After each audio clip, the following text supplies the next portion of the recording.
네, 뉴욕 증시 마감 상황 체크하는 김선영의 인USA SH인베스트먼트 김선영 연구원과 미국 현지 연결해서 얘기를 들어보도록 하겠습니다. 연구원님 안녕하십니까? 예, 안녕하십니까. 김선영입니다. 네, 자 3대 지수 보합권에서 혼조세에서 마감이 되는 모습을 보여줬습니다. 오전 순조롭게 출발을 했습니다만 오후 들어서 좀 약세로 돌아서는 모습을 보여줬는데 자세한 내용들 전해주시죠. 예, 지난 금요일 뉴욕 증시는 개장 초에 견조한 상승 흐름을 이어가지 못하고 오후 들어 차익 실현 매물이 유입되며 결국 혼조세로 거래를 마감했습니다.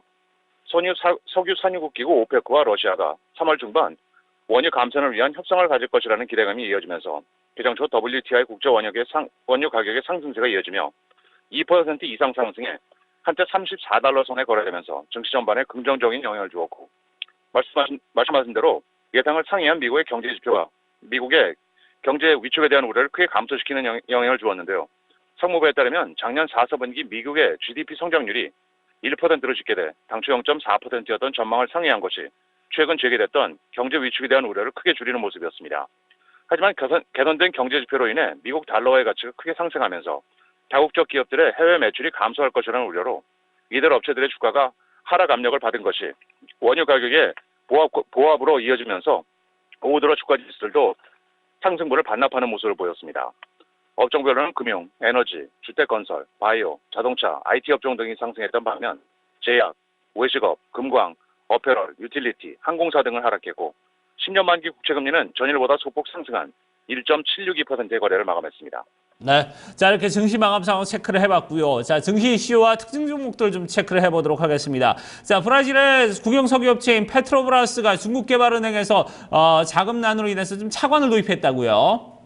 예, 그렇습니다. 자금난에 빠지면서 투자 등급이 정크 수준으로 떨어진 브라질의 국영 석유업체 페트로브라스가 중국 기업들에게 석유를 공급하는 조건으로 중국 국가개발은행으로부터 100억 달러의 차관을 받기로 했다고 월스트리트저널지가 보도했습니다.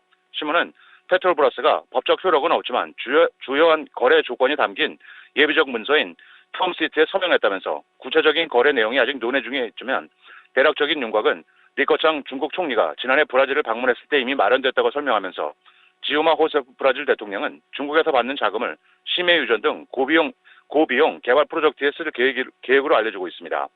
저효과와 막대한 부채 그리고 부정부패 스캔들에 휩싸이면서 심각한 자금난을 겪어온 페트로브라스는 채무를 줄이기 위해 올해 자산 매각으로 140억 달러 이상을 조달한다는 방침을 세운 바 있습니다. 지난주 금요일 주요 종목들입니다. 백화점 업체 JCPenn은 4사분기 중 동일 점포 매출이 4% 이상 늘어나는 등 예상을 웃돈 분기 실적을 발표하면서 주가는 10%의 큰 폭 상승세를 보였습니다.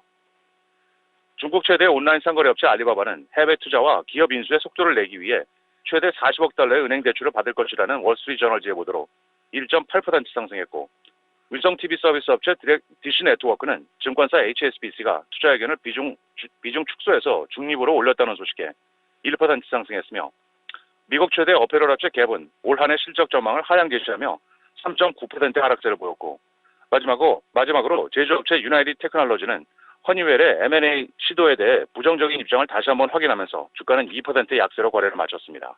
네. 자 이제 이번 주 일정들도 좀 여러 가지 기다리고 있습니다. 경제지표 일정들 그리고 실적 발표 기업들의 일정들 언급을 해주시죠. 예, 먼저 경제 지표들입니다. 2월 29일, 2월 시카고 PMI, 1월의 잠정주택 판매를 시작으로 3월 1일엔 2월 ISM의 제조업 지수와 2월 자동차 판매, 그리고 1월의 건설 지출이 예정돼 있습니다. 3월 2일, 2월 ADP사의 민간 부분 고용, 주간 모기지 신청 건수, 주간 원유 재고, 그리고 연준의 경기 보고서인 베이지북이 발표될 예정이며 3월 3일은 2월 ISM의 서비스업 지수, 주간 실업수당 청구 건수, 4사분기 노동 생산성, 1월의 공장 주문, 그리고 3월 4일엔 2월의 비농업 부분 고용과 실업률, 그리고 1월의 무역 적자가 예정돼 있습니다. 실적 발표 기업들을 보면